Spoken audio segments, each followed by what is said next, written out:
Ya, Mbak.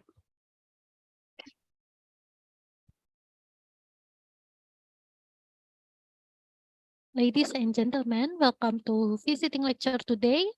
For everyone, to those who has entered the room, we're about to begin. So please have a seat and make yourself comfortable. Good morning, ladies and gentlemen. Welcome to the Honorable Hafizah Abdul Rahim. As a Research Fellow Center of Excellence for Social Innovation and Sustainability from Universiti Malaysia Perlis, and a very warm welcome to the all participants and students from STEKOM University. Is it indeed a pleasure to have all of you on this memorable occasion? And I would like to thank God for gathering us here in a visiting lecture program regarding microeconomy, the concept of demand and supply. Before we begin, please allow me to read our agenda this afternoon. First, there will be a start class presentation by Dr. Hafizah Abdul Rahim. And finally, there will be a question and answer session after the presentation and continue with a brief photo session at the end. Ladies and gentlemen, without any further ado, we will start for this event today delivered by Dr. Hafizah Abdul Rahim. Yeah, Dr. Hafiz, the time is yours. Thank you. Welcome. Thank you very much, Miss Novita, Miss Chairperson, for today's session. Okay. Bismillahirrahmanirrahim. Assalamualaikum warahmatullahi wabarakatuh. Very good afternoon to respected lecturer. I can see Dr. Adi is here. And then the students, STEKOM University. And again, I would like to take this opportunity to thanks to STEKOM University that organized this such a wonderful sharing session. Okay, so without further ado, is it I already share my screen, Miss Novita? Yes, you can sharing for PPT again. Again, okay. Okay, can you see it? Yes. Okay, thank you. Okay, today I will be presenting the concept of demand and supply. Basically, this topic is very fundamental and important, especially for the student that who are learning principal economics. Okay, so normally when we learn about the concept of demand and supply, we should be able to understand the basic thing, which is the definition of economic by itself. Okay, I can share a bit general definition of economics that every one of us understand or easy to connect when we're going to learn this topic concept of demand and supply. Basically, economy is we are dealing with limited resources and unlimited ones, because human being, there is a very much the desire or unlimited ones, especially to buy something, so on and so forth. So today we will deal with the basic of economics, okay, but we will see how the understanding of basic economics to connect with the concept of demand and supply. Okay, so basically normally for microeconomics, when we learn about concept of demand and supply, we will understand the concept of demand and supply as individual. Okay, like individual or firms. Okay, as one or two firms, something like that. So when we talk under microeconomics, because microeconomics as a huge, we have two branches, which is microeconomics and macroeconomics. But today we will focus on the part of microeconomics, that we focus on concept of demand and supply. Okay, let's take a look next. Okay, before I further for the next discussion, sharing my little knowledge on economics, okay, I would like to take attention for every one of you why I'm sharing this kind of ice cream. Okay, I know in Malaysia, I mean in Perlis right now, it's very hot weather. Okay, so presenting ice cream much help you to be more fresh, especially this afternoon and after lunch, you know. So you can see here, okay, we have several types of ice cream. We have in Malaysia this kind, this what we call this, sorry, my pen. Okay, this ice cream we call as ice cream Malaysia, but if I'm not mistaken, my friends who are from Indonesia said that this is ice mambo. Is it ice mambo? I'm not sure. Is it? So this is, but in Malaysia we call as ice cream Malaysia. Okay. So some of you might, if I provided here, okay, I serve for every one of you. Just imagine that I am in the class with you now. We have like ice cream Malaysia, we have ice cone, we have ice potong, and then we have cups ice cream, and then we also have like yogurt ice cream. So there are many types of ice cream. So in this context, I just want to attract your attention. You can see from here, there are many types of ice cream here.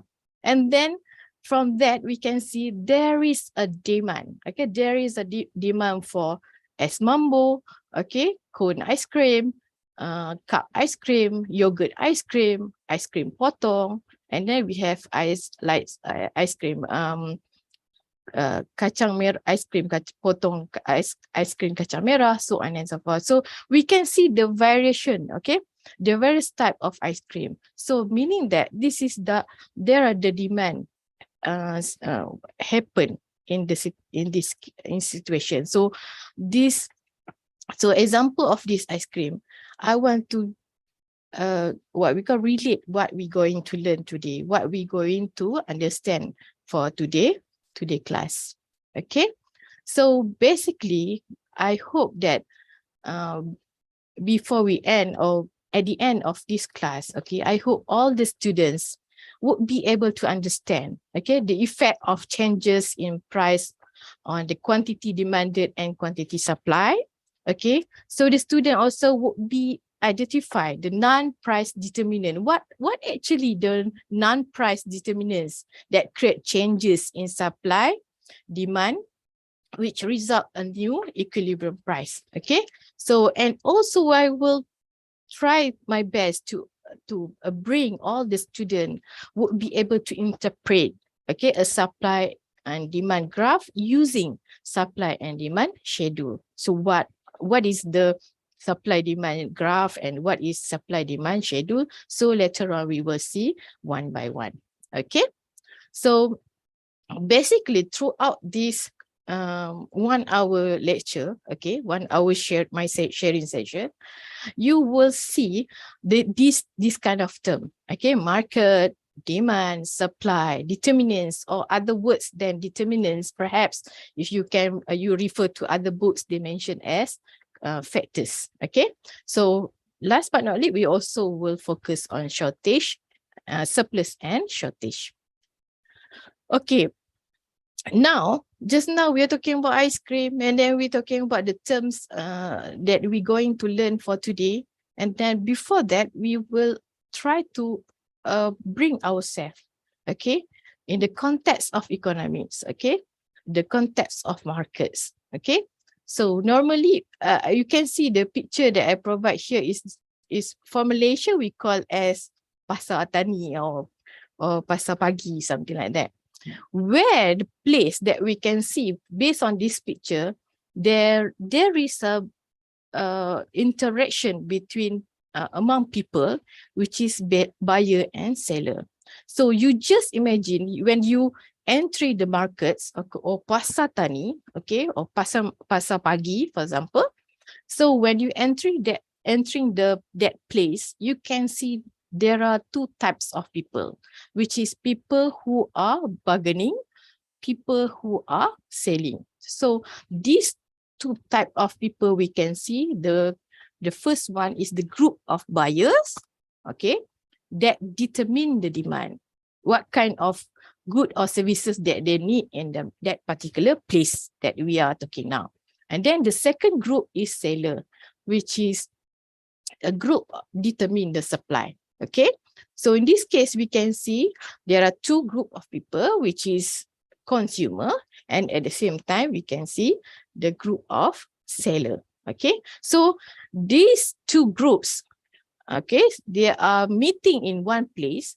The place that we are talking about is markets. Okay, so the market or the place is the place that facilitates the interaction between what we call interaction of buyers and seller, that they can complete the transaction. So this is how it's worked, okay, in the markets. Okay, but get back to the concept of demand and supply under microeconomics, we are always talking about the individual. Okay, we are talking about individual demand, demand of Novita, for example, demand of Siti, for example, demand of Ahmad, so on and so forth.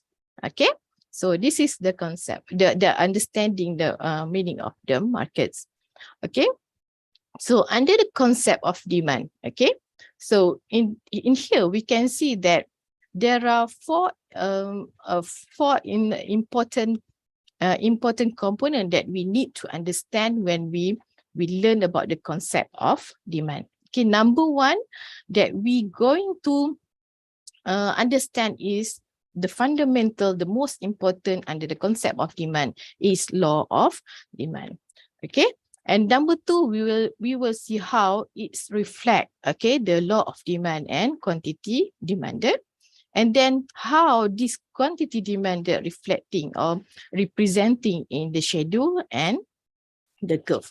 So as I mentioned just now, the example of ice cream in the hot weather right now, we are taking example of ice cream. Okay, so normally demands that indicates how much, okay, how much of a good buyer are willing and able to purchase or buy a good or services. But the most important thing that I want every one of you try to understand is that when we talk about demand, we must imagine, okay, when we talk about the concept of demand, we must imagine that we are in the shoes of consumer. We are in the shoes of customer.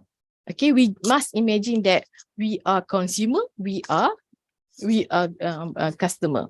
Okay, so when you have this what we call the ideology, you as a consumer or customer, so you will demand, for example, you demand to buy a bottle of water, for example.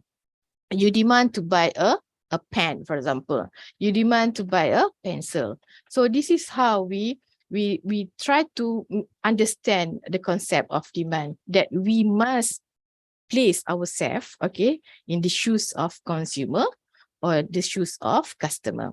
Okay, and then no, sorry.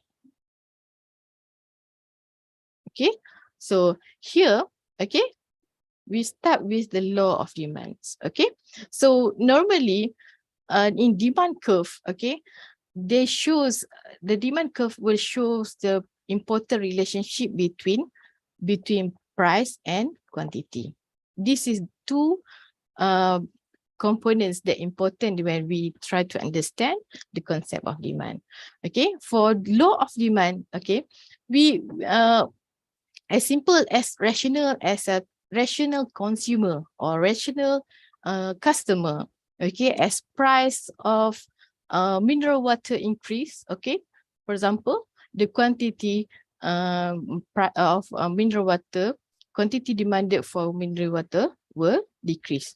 As a normal people, we will tend to buy something that price is relatively cheap rather than expensive. Okay, so that's why we can see the relationship, the law of demand shows that indicates that the what we call negative relationship, which is when the price increase, okay, the quantity demanded will decrease. Vice versa, or when the situation price decrease, so quantity demanded will increase. Okay, so this is the law of demand. So taking example here, okay, taking example here, you can see this picture. I'm bringing example of cheese tart. This picture shows the cheese tart. Okay, so why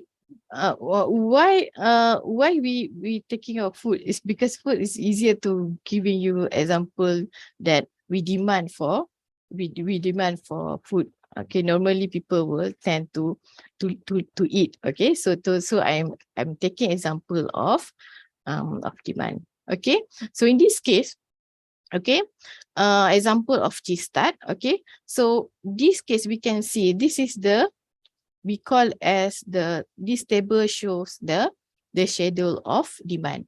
Okay, it's comprised of two component, which is price and quantity. Because under demand, okay, we are talking about relationship between price and quantity. Okay, so in this case we can see that when the price of cheese tart $1 or RM1, or perhaps in Indonesia in rupiah, perhaps about, I'm not sure how much, perhaps 2,000 rupee for RM1, I'm not sure. So just taking example of $1 lah, okay, easier. Okay, so if the price, let's say if the price of cheese tart is 0, meaning that many people or Siti or Aminah, they like to get a free cheese tart. Okay, perhaps more than 50. But when the price been placed for this cheese tart, okay, so for RM1 or $1, okay, the quantity demanded for cheese tart is 50 pieces or 50 cheese tart.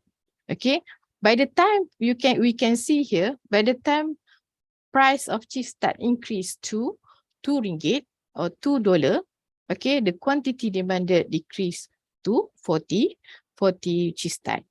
And then again, we can see here another $1 increase for cheese tart, and then we can see the quantity demanded for cheese tart will decrease.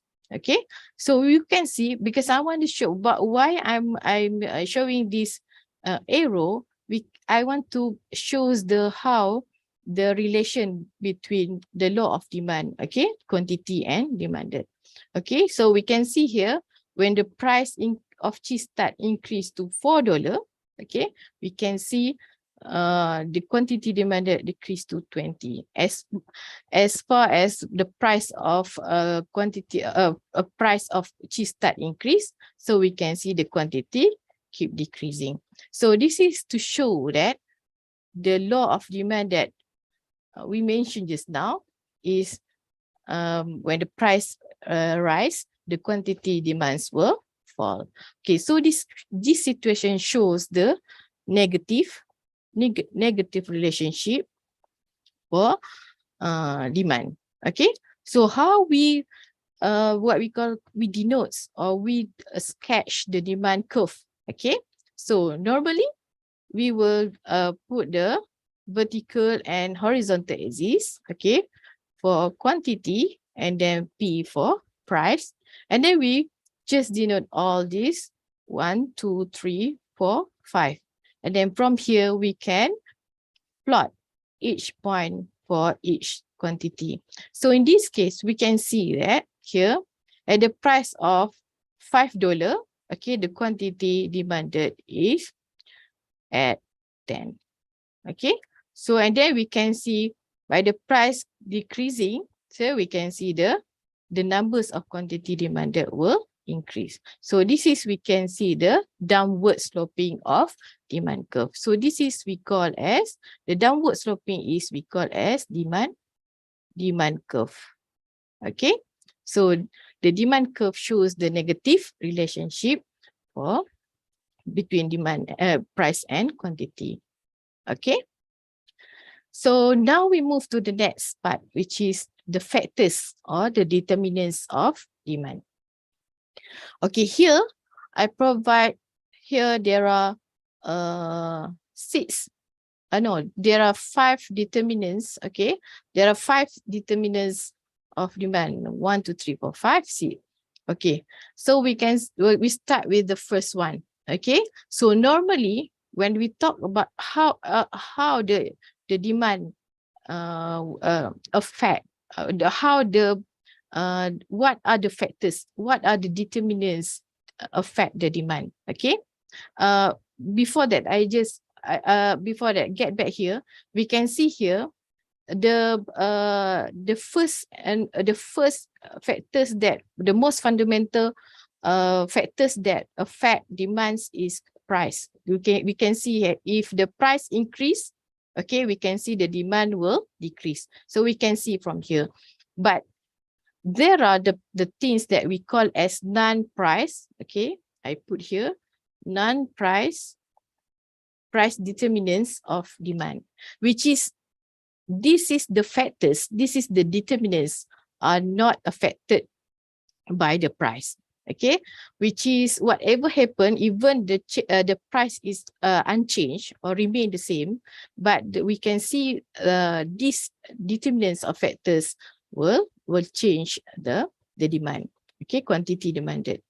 Okay, so in this case we can see that number 1 is income. Okay, so normally income, the effect of changes in income, okay, somehow is not straightforward. Okay, it will reflect when a person, let's say city, get income. Okay, it's reflect to city's demand for normal good,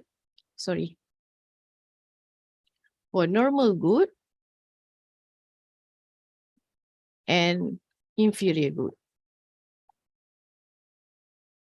Okay, so what actually normal good? Normal good is just like bag, shoes, okay, clothes, so on and so forth. But inferior good is good that we can get at the lower price, at more cheaper than the like for example, inferior good is just like used car, okay, and then second hand or pre-loved goods, for example. And then sometimes the food like rice is a bit low quality, but still can be eat. Okay, so in this case we are talking about when our income increase. Okay, for example, in this situation our income increase, so that our tendency to buy the normal good like shoes, clothes, watch, for example, is increased. Okay, so in this situation, what happened to our demand curve? Okay, demand curve is downward sloping. So when our income increase, so there will be shifting our demand curve. I will show after this. Okay, that one is number 1, when the income increase. But another situation, when the income decrease, okay, it reflects to individual demand. For example, he or she, Siti or Amina, they cannot buy a normal good, okay, which is more expensive. So perhaps she can afford, okay, to buy use or pre-loved goods, for example. Okay, by decrease in income, so she tend to buy the inferior good. Okay, so this is number 1 for determinant, for income determinants. Number 2 is a related good, which is, it's reflecting to the 2 types of good, which is substitute and complementary goods. Normally substitute goods is just like Coke and Pepsi. Okay, apple and orange. Okay, BMW and Mercedes, for example.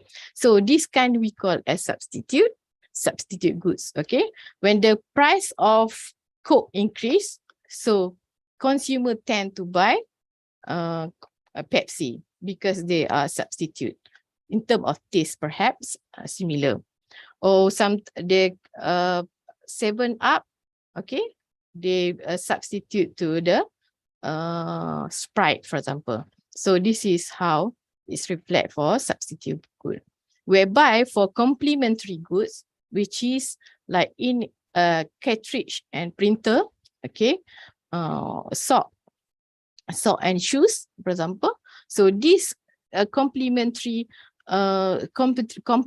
goods will reflect to the situation is that I'm taking example of complementary good like car and petrol. For example, the price of car increase, okay? When the price of car increase, so that we what the situation is that the consumer reduce, decrease, the demand for the car is reducing. So that what happens, so the price, demand for petrol also decrease. So this is how the situation for complementary good. So it's also reflect to the other complementary good like ink, printer, so on and so forth. And number 3, the third determinants is taste or preference. Okay, the more favorable that goods, okay, the more demand for that particular goods. For example, what we call consumer love to buy what we call that colorful I take example other than consumer prefer to eat McChicken Deluxe McD compared to the normal burger, for example. So this is the taste, favorable taste and unfavorable taste. So this one is depends on the taste and preference, because that's why we can see the example of ice cream. There are a lot of types of ice cream, so it's depend on taste. So the more favorable of the goods, the more demand for that particular goods. Okay, so number 4 is expectation. Expectation in this case is referring to the expectation of the future price, okay, and then and also the expectation of the future income. Okay, now the first one, expectation of the future price. For example, we as a consumer, we tend to buy a laptop next year, for example, but suddenly the supplier of laptop said that we heard news that the price of laptop will increase next year, 2024. So this is good for us, okay, as a consumer. We tend to buy the laptop now as compared to buy the laptop next year because the price increase.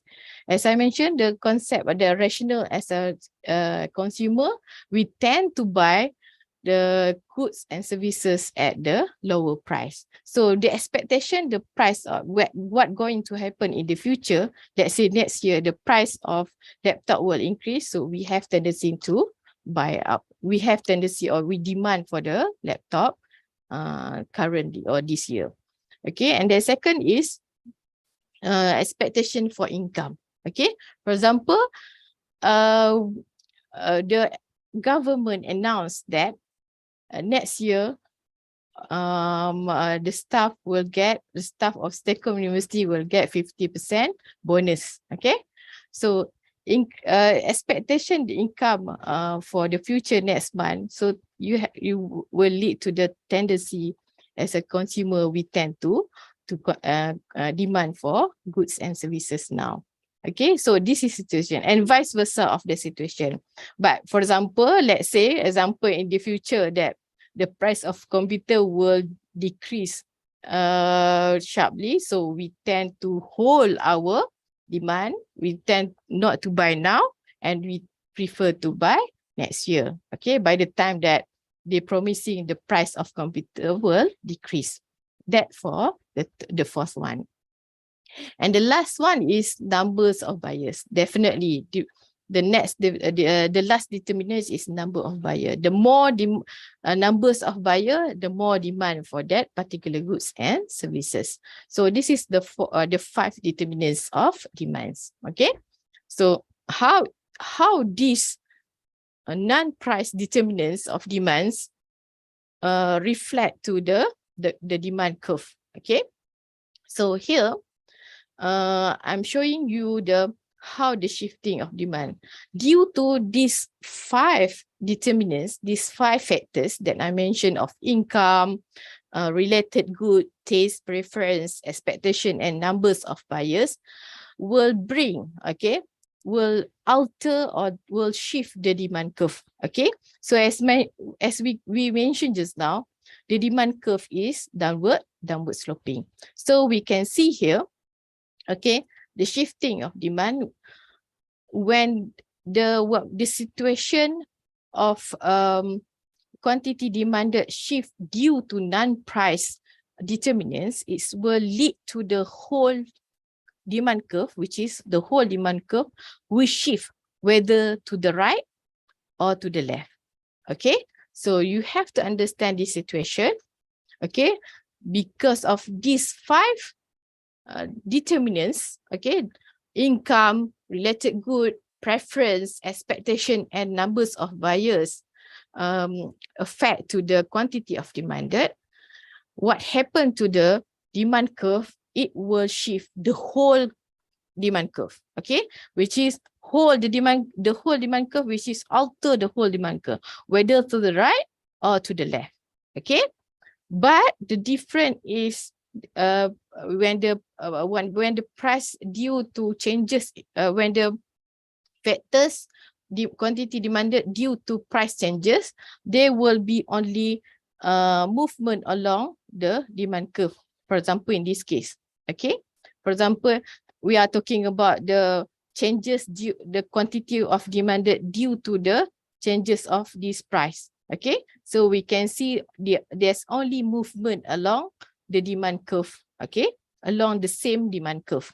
But when this kind of determinants, these 5 of determinants affect the demand curve, okay, so we can see they will be shifting the whole demand curve, whether shift to the right or to the left. How do we know whether the demand curve shift to the right or to the left? Okay, it's representing the situation that, for example, when our income increase, okay, income increase, so that what happened, our normal good, so our tendency to demand for normal good also will increase. So in this situation, we can show that, okay, I want to show the situation of the demand curve here. They will be shifting the demand curve. Okay. I will erase this. Okay. Okay, we're taking example of very simple, the favorable goods. Okay. Due to changes of taste. Okay. Okay. Due to the changes of taste. Okay. This is the original. Okay. For example, D1, demand curve 1. Okay, D1. So due to our favorable goods, we are more tendency, we like to buy that goods. Okay, we like to buy that good. So what happened to our demand curve? Our demand curve will shift to the right. Okay, so it will become to shift to the D2. Okay, so vice versa, if that good is not more tastable or unfavorable, so what happened to the demand curve? Demand curve will shift to the left. Okay, so whatever situation, it depends on how you interpret the situation. So the most important thing is that shifting demand is due to non-price determinants. It's not because of changing in the price, whether increase or decrease. Okay, I hope every one of you understand what I'm explaining here. Okay, now we move to the next concept, which is supply concept. Okay, for supply concept, it's just like similarly what we learning based on the demand concept. Okay. So because we are talking about the two components, okay, under demand and the supply, which is price and quantity. Okay, so we will see what is the law of supply and quantity supply, determinants of supply, and as well as how we illustrates, okay, the supply curve based on the supply schedule. Normally, before we move further for this supply concept, I hope that just now when we're talking about demand, we just imagine that we in the shoes of consumer. We just imagine that we are consumer. But when we talking about supply, okay, we must imagine that we are supplier. Okay, we are producer. We are the seller. Okay, so when we in the shoes of seller, okay, we are selling our product. Okay, so we have the mindsetting that we want to increase our profit. That is important. When you start understand for the supply concept, you must imagine that you're going to increase your profit. Okay, so this is important for you to understand, to differentiate between demand concept and supply concept. Just now, demand concept, we imagine that we are consumer, we are customer. Okay, but when we talk about supply concept, we must to change our position. Okay, we as a producer. Okay, we are supplier, we are the seller. Okay, so this is how we try to understand this concept. The supply concept. Okay, now we move to the law of supply. As I mentioned just now, we as a producer, we are seller, we have the mindsetting that we want to increase our profit. Okay, we want to increase our profit. So the mind of producer, the mind of supplier, as the price rises, so quantity supply must be rises. Okay, so because our target is to increase our profit. Okay, so as the price rises or the price increase, so quantity supply will increase. So that is the simple mindsetting as a producer or seller. We want to increase our profit. Why? Because when we want to find, when we want to get the profit, is how to get the profit. Okay, I hope that every one of you already learned about the factors of production. P times Q, right? Okay, which is the price times quantity. So in this case, if you start to understand the supply concept, you must imagine that you in the shoes of producer, you are in the shoes of seller. So whatever happen, price must increase because I want to increase my profit. Okay, so that's why the law of supply, as the price rises, the quantity supplied will rises. Okay. Okay, so how it's reflect to the, before that, this situation, you can see this increase and increase. So we can see that under law of supply, the relationship between price and quantity supply is positive. Okay, positive. Okay, so positive we have to remember. Okay, whereby for demand just now, we in the shoes of consumer, the relationship between price and quantity demanded is negative.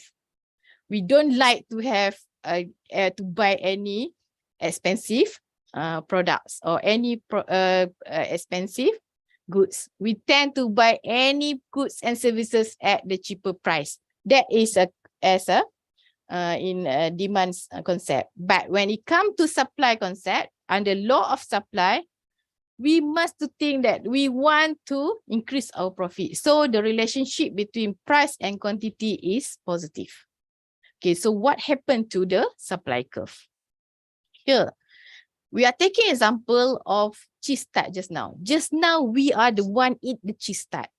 We are the one love to eat cheese tart. But now, we are the one sell the cheese tart. We are the producer. We are the one who are produce cheese tart. So now, in this case, we can see how this situation happened. Okay, when the price of cheese tart $1, okay, we have tendency to produce our cheese tart at 10 unit only. Okay, by the time we increase the price of cheese tart $2, so the tendency of producer or supplier, we tend to increase our cheese tart to 20 unit.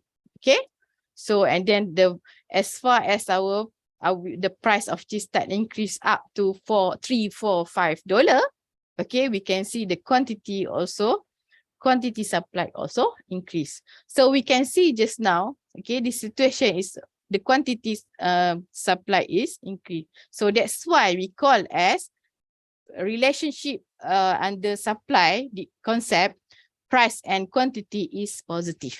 Okay, so how it look like when we transfer, right? We illustrate or we draw or we sketch the supply curve. Okay, the supply curve, the supply of cheese tart, because we are talking about cheese tart earlier. Okay, supply of cheese tart. So as normal, we have to draw the vertical and axis, okay, of price and quantity, and then we denote the price 1, 2, 3, 4, 5, 6, and then as well as the quantity here, and then we plot one numbers to another. Okay, at $1 only 10 quantity supplied, 2, 3, 4, 5 until we supplied to 50 unit of cheese tart. So from here, by plotting each point here, okay, we sketch from here. So we can see what happened to the supply curve. There is the upward sloping supply curve. So this is how it's reflect the law of demand is positive relationship of supply curve. So one thing that I want to highlight here, when the price increase or decrease, okay, so the factors of price changes, okay, whether increase or decrease, there will be movement along the supply curve. Okay, so any changes in the price, whether $3 to $4, so there will be only movement along the supply curve, whether to here to here, just along the same supply curve. But now we move to the non-price determinants, which is not price, the factors not affected but due to the price. Okay, so just now, non-price determinants of supply. There are only 4 determinants of supply. Okay, now you still must hold your position as producer or seller.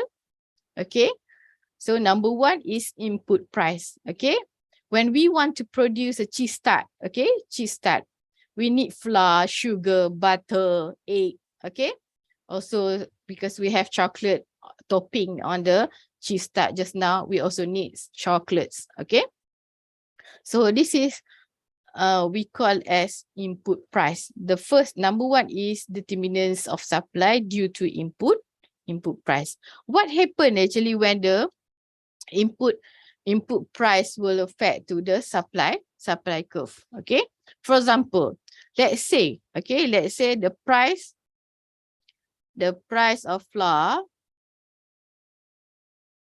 the price of flour is increased. Okay, when the price of flour increase, it will lead to increase the cost of production. You have to remember, you as a producer, you are the seller. So the moment price or the price of egg, for example, increase, it will affect your cost of production. Okay, so when the price of production increase, okay, what happened? You have to remember, because you are producer, the most important thing you are thinking about profit. Okay, when the cost of production increase, so what happened to your profit? Your profit will decrease. Okay, and then what happened to the supply curve? Okay, so the quantity supply, you will reduce your numbers of producing your cheese tart. Okay, so you will reduce the supply of cheese tart. Okay, so this is under for input price. You can also take example of other input price like butter, sugar, so on and so forth. Okay, and number 2 is technology. Okay, technology we have to think as a positive way. Okay, for example here, when the technology, for example, we are the one who are sell the cheese tart, we buy a big oven. Okay, before this, a small oven, we managed to bake the cheese tart about 30 units. Okay, 30 pieces of cheese tart. But now we buy the big one of the oven, for example. So we managed to bake the cheese tart more than 20 or 30 cheese tart. Okay, so in this case, we can see instead of we need to what we call we need to bake so many times because we have a small oven. Now we can reduce our costs because of the technology that we have. Okay, so in this case, when we say that the cost reducing, what happened? We as a producer, so we can increase our profit, so that we can increase our supply as well. Okay, so this is for technology. Okay, and then the third one is expectation. Expectation is normally expectation for price, especially for producer. Okay, for example, okay, we get expectation that the price of sugar will increase, so that we will defer.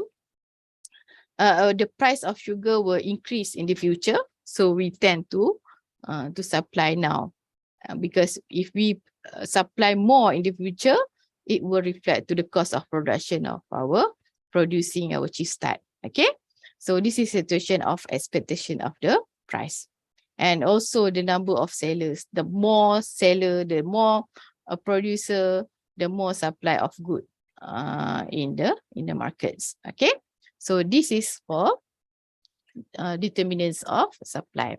Now we take a look the situation where how the supply curve shifting. Okay, just now I giving you example of technology. Yeah, okay.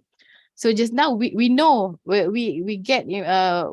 understand that the supply curve will be upward slope. Okay, okay.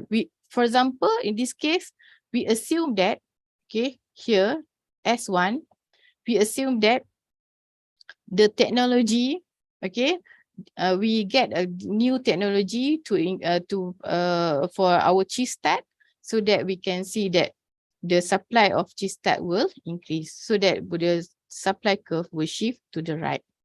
If something that for example, input the situation of input price, okay, example that I give you, example of increase in the price of egg, so that what happened to the supply curve?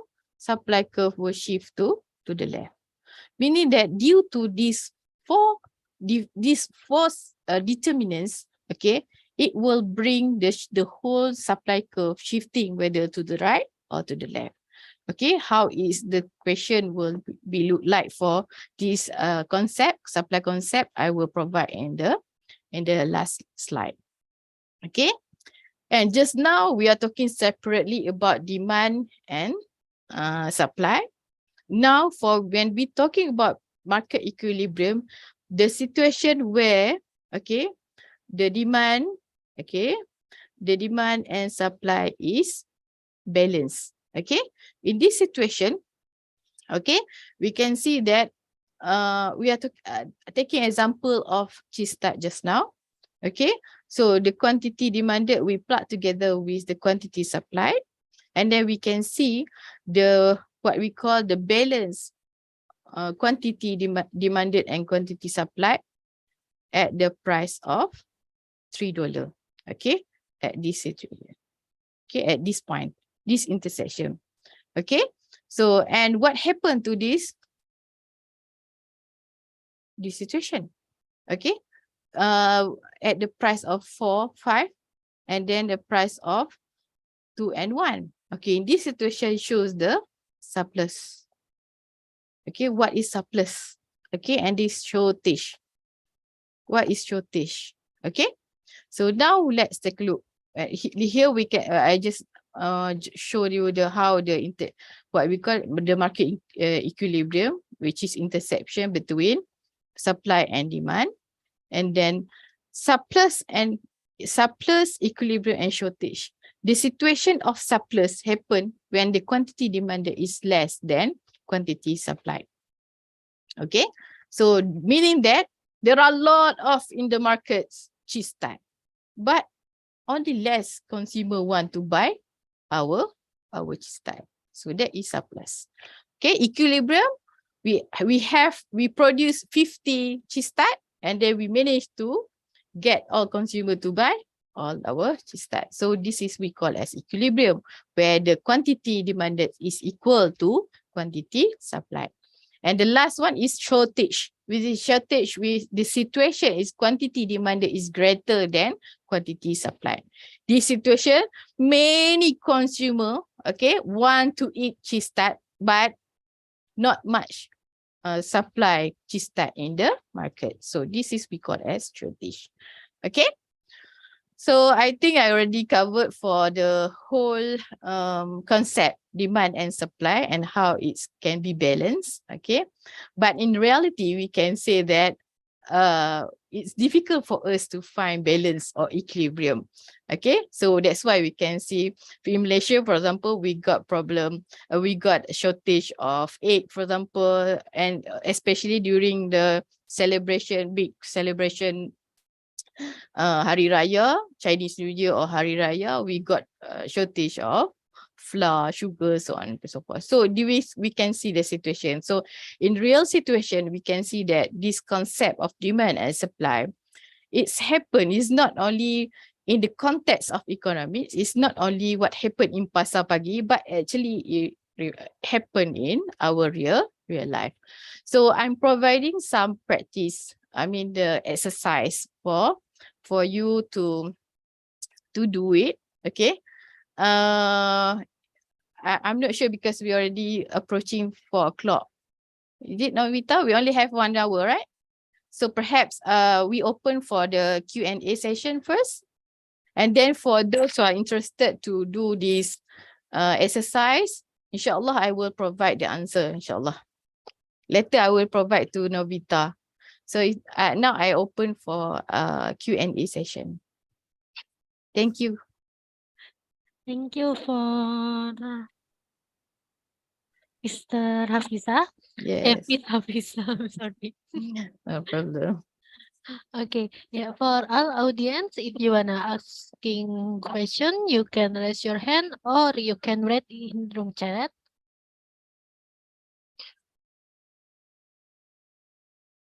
Okay, for first question, we have question from Mr. Faiz. How do we as businessmen, if there is inflation in the demand for product increase, while the raw material for our products experience scarcity, how do we overcome this? Thank you.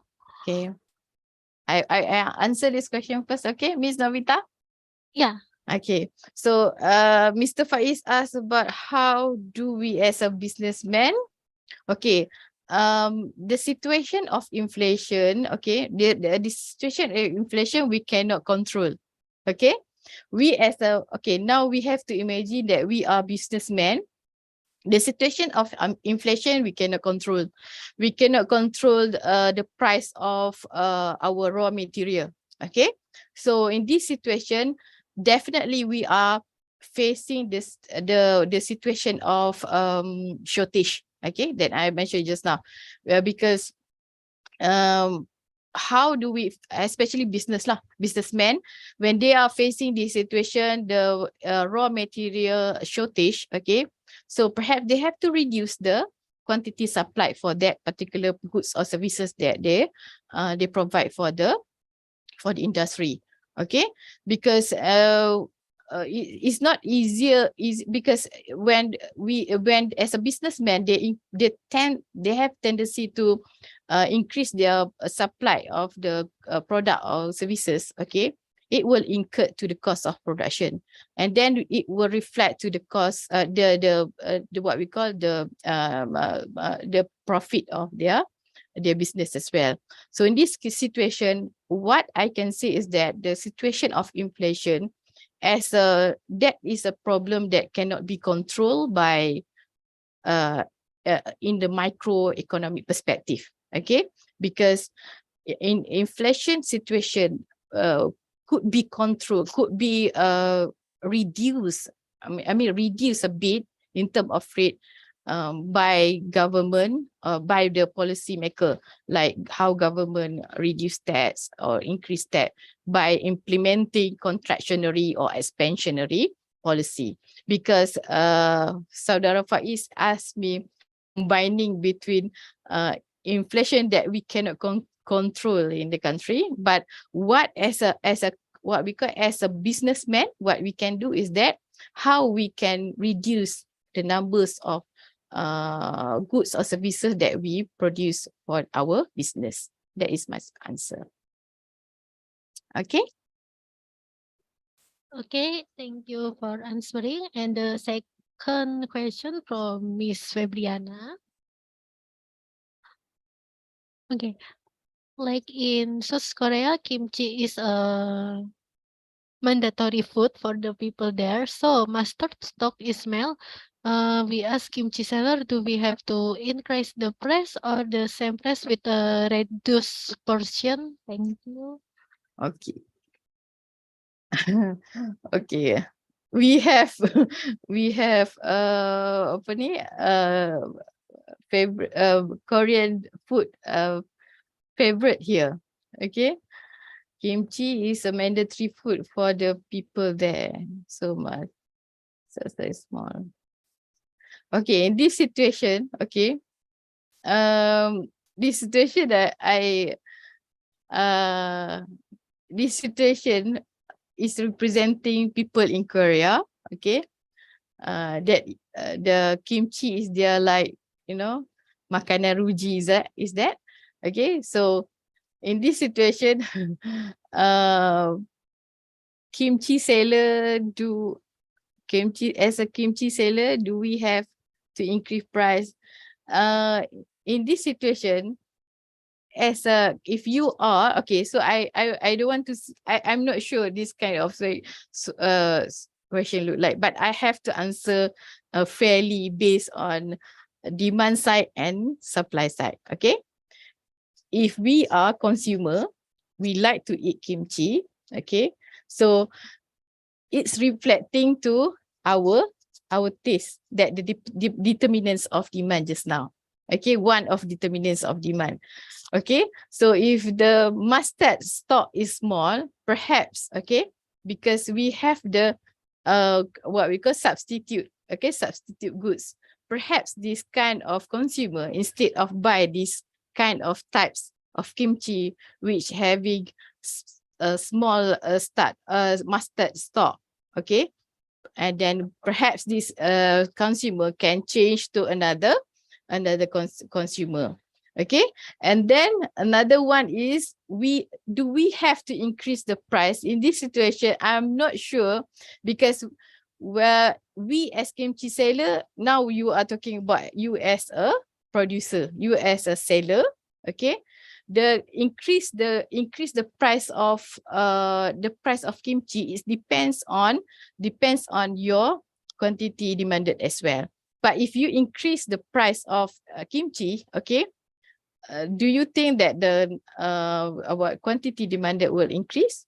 Just it depends. So this situation is also reflect to the whether you as a producer or you as a consumer. I hope I'm answering this question, Miss Novita. Okay, I think it's very clear answer from from Professora. Mm. And the last question, Okay. ginseng is a cooking ingredient that is not considered rare, but Mm. ginseng has a high selling price because of their marketing technique, which say harvesting ginseng is very difficult things to do. Can we apply this to other ingredient, or is that a public deception? This is question from Mr. Sukamto. Thank Okay. you. Okay, thank you for this question. So if I'm not mistaken, ginseng is what we call as the healthy ingredients. Okay, so perhaps this ingredient, okay, could bring a positive side to the individual health. Okay, so perhaps the ginseng, okay, ginseng ingredients, okay, any products or any food that related to the ginseng product, they will have the price of these ginseng ingredient products will be a bit higher. Okay, but we have to know that that there is situation that is reflect, because I'm not touched on that, the situation of elasticity demand and elasticity demand in this situation. When we talking about there is situation that when the product is healthy, okay, proven healthy, so even though the price of this ginseng ingredient cooking is a bit expensive, but with the health consciousness among people that they are talking about health, well-being, healthy, so on and so forth. So they have tendency to buy this kind of product or ginseng ingredients, even though the price a bit higher, a bit expensive. Okay, so in this situation, what I would say that demand for this ginseng ingredient would be expensive, but still being there is a demand for that particular products. Okay, but I'm not sure for the public reception, because normally the ginseng ingredients always been proven by like clinical proven that this is good and for health, so on and so forth. So by having the clinical or what we call scientific proven, so public will be more accept big deal. Like for example, Malaysia, we have like the any ingredient must be approval from KKM, for example, Kementerian Kesihatan Malaysia. So any product that have this kind of notification or approval from KKM, so there will be public concern that they will buy that kind of product even though a bit expensive. This is my answer for that question. Thank you for Okay. answering, Miss Hafizah. I think we don't have no more question again. Yeah, may I continue to the next session for them take a picture? Yeah, this Sure. session will be handled with Mr. Faiz. Thank you. Welcome. Okay, thank you, Miss Novita. Okay, for those who haven't activated the camera, you can activate the camera first so we can take photos together. Baik, bagi Bapak Ibu yang belum mengaktifkan kameranya, silakan bisa diaktifkan terlebih dahulu. Okay, let me count from 1, 2, 3. Okay, once again.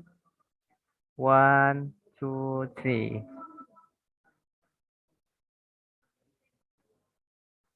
Okay, thank you. I will return the event to Miss Novita. Okay, thank you everyone. See you next session, inshallah.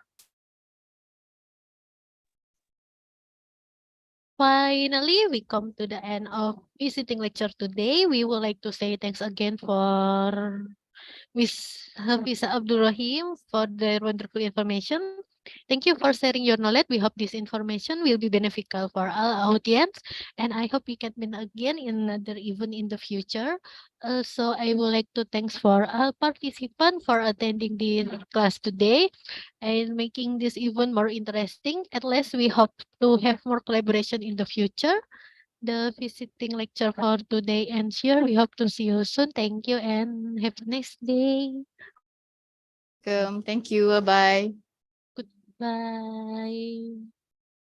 Thank you for everyone. Thank you. Thank you. Yes, mommy.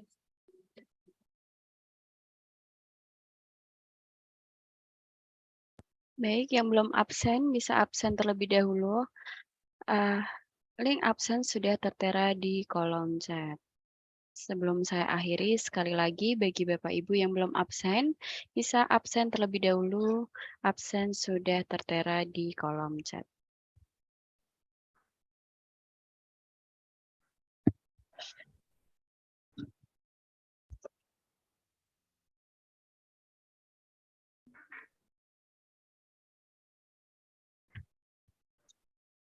Okay, I think that's all for today's event. Thank you. Good afternoon. Have a good rest. Bye-bye. Bye bye. Bye bye.